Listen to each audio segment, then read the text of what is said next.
Good afternoon, my dear students. In my previous class, I had taught you about the past tense and its exercises. So finally, it has done. And today I am going to explain you about the auxiliary primary modals, which is also taken from your English grammar book. Alright, so in this class, I want to state that about the auxiliary primary modals, the uses of modals, and which type of modals use in some specific type of the sentences to completions and to maintain its existence when this is used in any sentences, and how we use this in any sentences with the help of main verb and your subjects. So let's start. Auxiliaries, commonly known as helping verb, are they words which in association with the main action verb provide a specific sense and identity, mood or tense to a sentence. मतलब जो auxiliaries verbs होती हैं commonly known as साधारण रूप से हम इनको कैसे जानते हैं, एक हेल्पिंग वर्ब के थ्रू, मतलब एक सहायक क्रिया के रूप में इनको हम जानते हैं. And they are the word, ये वही शब्द हैं जिनको हम हेल्पिंग वर्ब कहकर एड्रेस करते हैं. सो जनरल भाषा में अगर हम बात करें तो सहायक क्रिया के रूप में आमतौर पर जाने वाले ऑक्सिलरीज प्राइमरी मॉडल्स वे होते हैं जो मेन वर्ब को प्रोटेक्ट करते हैं, जो मेन वर्ब की सहायता करते हैं, और जो मेन वर्ब जो काम करता है और जिस काम उसके काम में उसको हेल्प करते हैं और एक मीनिंगफुल सेंटेंस को क्रिएट करते हैं. तो जब हेल्पिंग वर्ब किसी मेन वर्ब के साथ जुड़ जाता है तो वो उस सेंटेंस में एक तरीके से एक मीनिंगफुल सेंटेंस बनाता है, एक इफ़ेक्टिव सेंटेंस बनाता है, और जो उसका जो वर्क होता है मेन वर्ब का वो एक बहुत ही स्पेशल तरीके से शो भी होता है इन द सेंटेंस. तो जनरली हम आमतौर की भाषा में ऑक्सिलरीज प्राइमरी मॉडल्स को कोई ये डिफरेंट टाइप का कोई वर्ड नहीं है, ना ही कोई ऐसा रूल है जो आपने कभी पढ़ा ना हो. ये जनरली जो हम हेल्पिंग वर्ब जिनको एड्रेस करते हैं उनको ही हम ऑक्सिलरीज प्राइमरी मॉडल ग्रामर में कहते हैं. तो ये जो पूरा चैप्टर है आपका ऑक्सिलरी प्राइमरी मॉडल्स को शो कर रहा है. And in this chapter we know about the facts of the primary models and where we use auxiliary types of the models in every sentences. So what is the importance of auxiliaries primary models and where we use the primary models in our sentences to complete a meaningful sentences of the sentence. So read the following sentence carefully. I am drafting an official letter. So here the drafting is a main verb and am is a helping verb which is generally protect to the main verb, and when the main verb has shown that combinations of the main subject. So I is your subject, am is your helping verb, and drafting is your main verb. Now the second sentence, he does not listen to what his father has to tell him. So here the sentence is related from the negative form and he does not. So not कहाँ पर लगा है, helping verb and main verb के बीच में हमको negative form में not को fit करना है. So he is a subject, does is your helping verb, or you can say that the auxiliary verb. Not listen, not is your negative form and listen is your main verb. They have reached the winning post. So they is a subject, have is a helping verb, reach कहीं पर पहुंचना, कोई क्रिया हो रही है. So this is a main verb. So जो main verb है वो helping verb के साथ मिलकर एक स्पेशल टाइप का सेंटेंस बना रहा है और इस सेंटेंस को कंप्लीट कर रहा है. So we shall overcome. So overcome is your main verb and shall is your auxiliary verb. We is your subject. तो एक फॉर्मेशन ये होता है कि subject, helping verb and main verb, and then you put the another object और you can send the compliments. Here the next sentence is the interrogative sentence. So interrogative sentence में थोड़ा change ये है कि हेल्पिंग वर्ब की जो situation होती है वो आपकी जो सब्जेक्ट है उसके पहले हम उसको पुट करते हैं.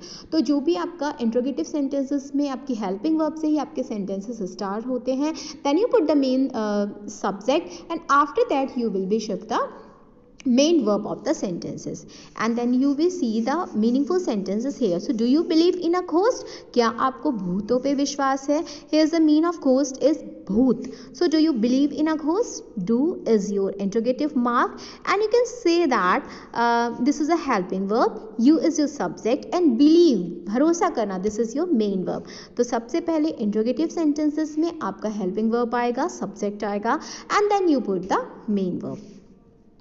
The old couple had employed a maid to cook food for them. The old couple is your subject. The old couple, this is your subject. Had is your auxiliary primary verb, and employed is your main verb.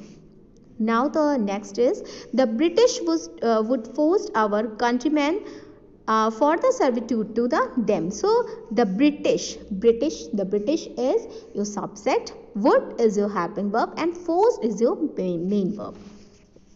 So do you think the words in a bold am, does, have, shall, do, have, would and used to in the sentence have any meanings of their own? क्या जब हम किसी sentences में इनको use करते हैं तो क्या इनका कोई अर्थ होता है? क्या इनका कोई existence होता है in a sentence? When we talking about the sentence, that it has a main existence to complete a proper sentence, then the answer is coming out no, it has no existence.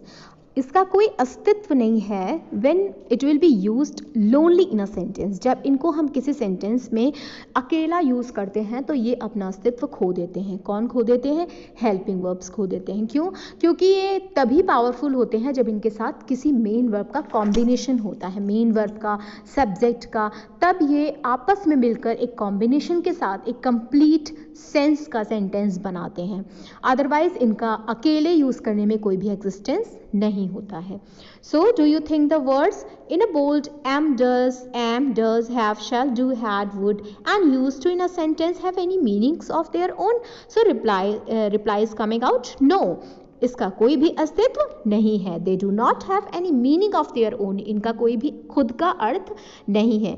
Rather they are there in a sentence. लेकिन तब जब ये sentence में use होते हैं just to provide support to their respective main verb, अपनी main verb को protect करने के लिए, उनको सहायता करने के लिए, उनको रिस्पेक्टिव वे में मेन वर्ब को हेल्प करने के लिए जब इनका यूज़ होता है, जैसे drafting, listen, reached, overcome, believe, employed, forced and get in the completion of their meaningful sentence. और जब इनके साथ मिलकर कोई कॉम्बिनेशन बनता है किसी सेंटेंस में, मेन वर्ब एंड सब्जेक्ट को हेल्प करके एक डिफरेंट टाइप का मीनिंगफुल सेंटेंस बनता है, तब इनका जो एग्जिस्टेंस होता है, जो अस्तित्व होता है, वो बरकरार होता है. अदरवाइज अगर इनको हम अकेले का ही किसी सेंटेंस में यूज़ करें without the help of any main verb, तो इनका कोई भी एग्जिस्टेंस नहीं होता. So in the word These helping verbs help in a completion the sense of the main verb. तो जब ये किसी मेन वर्ब के साथ मेन वर्ब के साथ मिलकर कॉम्बिनेशन करते हैं और सब्जेक्ट को भी साथ में लेते हैं तो ये एक मीनिंगफुल सेंटेंस को क्रिएट करते हैं. Being in use with the main verb as can be observed above, they also establish the tense of the sentences they are used in. So main verb के साथ मिलकर जब एक दूसरे के साथ कॉम्बिनेशन बनाते हैं, एक दूसरे के साथ सेटअप करते हैं, तब ये एक मीनिंगफुल सेंटेंस को प्रोवाइड करते हैं. And this we can safely infer that they two main characteristic of helping verb और एक्सिलरी वर्ब. तब हम देखते हैं कि एक हेल्पिंग वर्ब और एक ऑक्सिलरी वर्ब ये किस तरीके से मेन वर्ब को प्रोटेक्ट करते हैं. So we can safely infer there are two main characteristic. दो मेन कैरेक्टरिस्टिक हैं किसके? हेल्पिंग वर्ब और एक्सिलरी वर्ब के. क्या है? They are meaningless. ये जो है मीनिंगलेस है, मतलब ये इनका कोई अर्थ नहीं है. So they are meaningless but they complete the sense of the action verb. लेकिन ये एक्शन वर्ब के साथ मिलकर एक सेंटेंस को कंप्लीट बनाते हैं. And they are the indicative of the tense of a verb. और ये मेन वर्ब को इंडिकेट करते हैं, इंडिकेटिव मैनर में शो करते हैं और मेन वर्ब को प्रोटेक्ट करते हैं, हेल्प करते हैं किसके लिए? एक मीनिंगफुल सेंटेंस को क्रिएट करने के लिए, एक सेंसफुल सेंटेंस को क्रिएट करने के लिए. So this is the two main characteristic of helping verb and auxiliaries primary modals. The nation 5 years plan. So hairs the kinds of the auxiliaries. यहाँ पे आपको काइंड्स ऑफ ऑक्सिलरीज मतलब जो आपके हेल्पिंग वर्ब्स है उनके काइंड्स को बताया गया है इस ग्राफ के थ्रू. ये जो आपका एक ग्राफिक पैटर्न पे इसको शो ऑफ किया गया है. Just two types of auxiliary verbs. The first is a primary auxiliary and the second is a modal auxiliary. तो there are two types of modals and two types of auxiliary, you can say that. So verb जो है जिसको हम auxiliaries कहते हैं, मतलब जो helping verb है उसको हम ऑक्सिलरीज कहते हैं. और ऑक्सिलरीज के टू पार्ट्स होते हैं. एक होता है primary auxiliary and second is model auxiliary. तो प्राइमरी ऑक्सिलरी में क्या होते हैं, कौन से वर्ड यूज होते हैं, और एंड जो आपका मॉडल ऑक्सिलरी है उसमें कौन से वर्ड यूज होते हैं, ये भी मैं आपको बताऊंगी. तो primary auxiliary, when we talk about the primary auxiliary, so the different form of the main verb, different type of the main verb do be have when it use other main verb to complete the meaning and term as a primary auxiliary. तो जिसमें do be have आते हैं और जब ये use होते हैं किसी हेल्पिंग मेन वर्ब के साथ तो ये एक मीनिंगफुल सेंटेंस क्रिएट करते हैं. इनको हम प्राइमरी ऑक्सिलरी कहते हैं.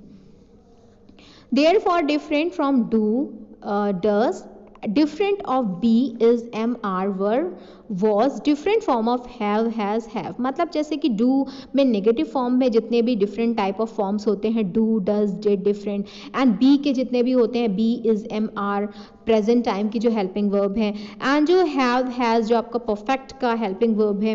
इस तरीके के सब compound form of created with a helping form. इस तरीके से हेल्पिंग फॉर्म के बहुत सारे कंपाउंड फॉर्म्स होते हैं जो किसी ऑक्सिलरी या में हेल्पिंग वर्ब के जो पार्ट्स हैं उसमें डिस्ट्रीब्यूट होते हैं.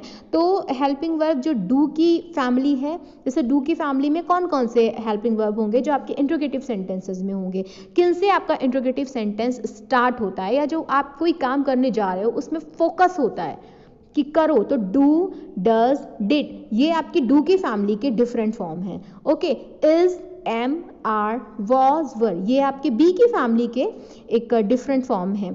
अब different form of have, has, had, some compound form created with the help of form of be and have, has been, had been, has been are a collectivity term as a primary auxiliary. Alright, so read the following example to observe the use of primary auxiliaries which indicate different subject and tenses. यहाँ पे आपको क्या करना है, इस example को पढ़ना है और ऑब्जर्व करना है the use of primary auxiliary verb. इसमें केवल प्राइमरी ऑक्सिलरी वर्ब का यूज हुआ है, तो आपको प्राइमरी ऑक्सिलरी वर्ब को रीड आउट करना है इस सेंटेंस में कैसे यूज हुआ है. डस का, डू का हाईलाइटेड है, देखिए यहाँ पर ब्लैक इंक से इसको हाईलाइट किया गया है. जो आपके मेन प्राइमरी ऑक्सिलरी वर्ब है इनको हाईलाइट किया गया है. तो आप इनको पढ़िए और देखिए कि क्या सिचुएशन है. जैसे an ostrich does not fly like other bird too. So does यहाँ पर क्यों यूज हुआ है, क्योंकि सिंगुलर सब्जेक्ट है आपका ऑस्ट्रिच. ऑस्ट्रिच आपका सिंगुलर सब्जेक्ट है इसलिए नेगेटिव फॉर्म में डज यूज हुआ है. इन अ सिंपल प्रेजेंट टेंस में, अगर आपका सिंपल प्रेजेंट टेंस में आपका मेन सब्जेक्ट जो है वो आपका सिंगुलर फॉर्म में है तो आप डज यूज करेंगे. ऑलराइट, आप सेकेंड सेंटेंस देते हैं. These are most of the movies do not convey good messages to the society. जो आजकल के दिनों में जो मूवीज़ हो रही हैं रिलीज, वो एक अच्छा मैसेज जो है वो कन्वे या डिलीवर नहीं करती हैं. किसको? पब्लिक को, सोसाइटी को, या किसी भी पर्सन को. तो यहाँ पर जो डू यूज़ हुआ है, ये क्यों यूज़ हुआ है, क्योंकि जब नेगेटिव फॉर्म में हम डू यूज़ करते हैं तो देखते हैं कि जो आपका मेन सब्जेक्ट है, यानी जो आपका मेन सब्जेक्ट है, यहाँ पर मेन सब्जेक्ट आ गया आपका मूवीज़, है ना. तो मूवीज़ आपका प्लूरल फॉर्म में है. तो जो भी these days most of movies, तो जो भी प्लूरल फॉर्म में आपका आएगा सब्जेक्ट, उसके साथ हम डू लगाएंगे. किसमें? नेगेटिव फॉर्म में. अब यहाँ पर देखिए, ये आपका प्रेजेंट कॉन्टिन्यूअस टेंस है. प्रेजेंट कॉन्टिन्यूअस टेंस में हमने इज कहाँ पर लगाया? इज हम वहाँ लगाएंगे जो आपका सिंगुलर फॉर्म में आपका मेन सब्जेक्ट होगा. तो main subject in that condition when the main subject is only in a singular form, in when we talk about the present continuous tense, so similar singular person in as a subject, so we use the helping verb is with protect the helping to the main verb and the subject. तो यहाँ पर जो is है वो किसको protect कर रहा है, वंदना को, एक शेप दे रहा है. सो वंदना जो है वो क्या है, कैरेक्टर है, इसका जो सब्जेक्ट है. तो सब्जेक्ट किस फॉर्म में है, सिंगुलर, क्योंकि वंदना एक लड़की है.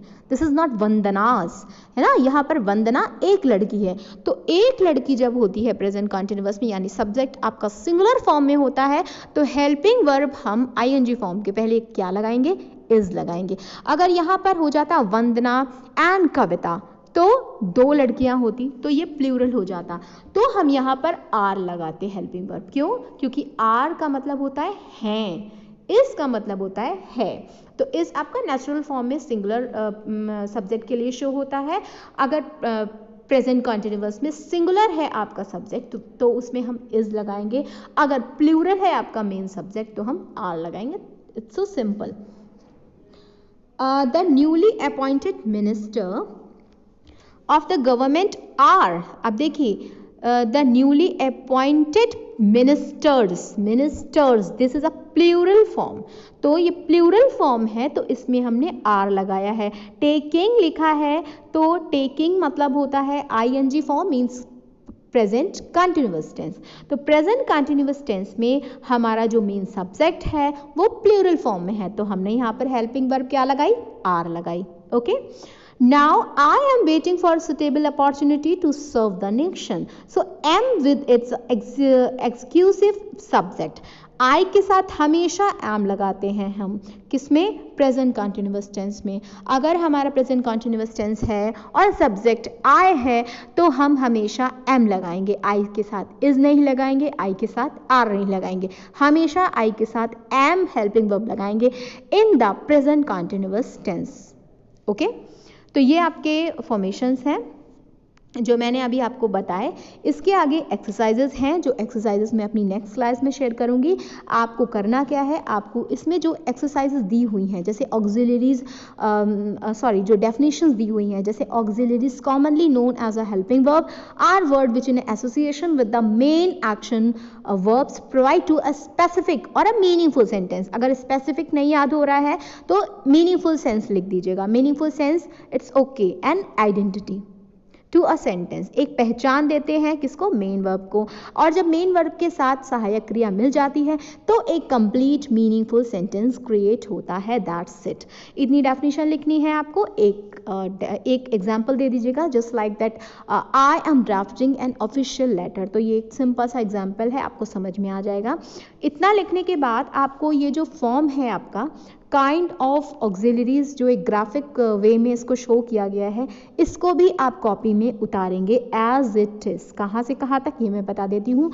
On the basis of their nature, function and two heads, primary auxiliary ये उतारेंगे कॉपी में, and verb auxiliary primary models you will be note down in your fair notebook of English grammar. So ये graph जो pattern show किया गया है blue colour में, इसको भी आपको कॉपी में एज अ ग्राफिक मैनर में उतारना है. उसके बाद एक सेंटेंस आप फॉर द एग्जाम्पल उतार सकते हो. तो एक सबसे इजी ले लेते हैं, जैसे वंदना इज डेकोरेटिंग, या if you want to choose that an ostrich does not fly like a, तो 2 सेंटेंसेस भी आप फॉर द एग्जाम्पल शो कर सकते हो. ओके. उसके बाद हम फर्स्ट एक्टिविटी, सेकंड एक्टिविटी और थर्ड एक्टिविटी कराएंगे, लेकिन वो मैं अपनी नेक्स्ट क्लास में कराऊंगी. आज आप पहले ऑक्सिलरी प्राइमरी वर्ब को रीड आउट करिए, वीडियो को सुनिए, कॉपी में डेफिनेशंस उतारिए, and after that in my next class I will be discuss the exercises which is related from your auxiliary primary words. Okay.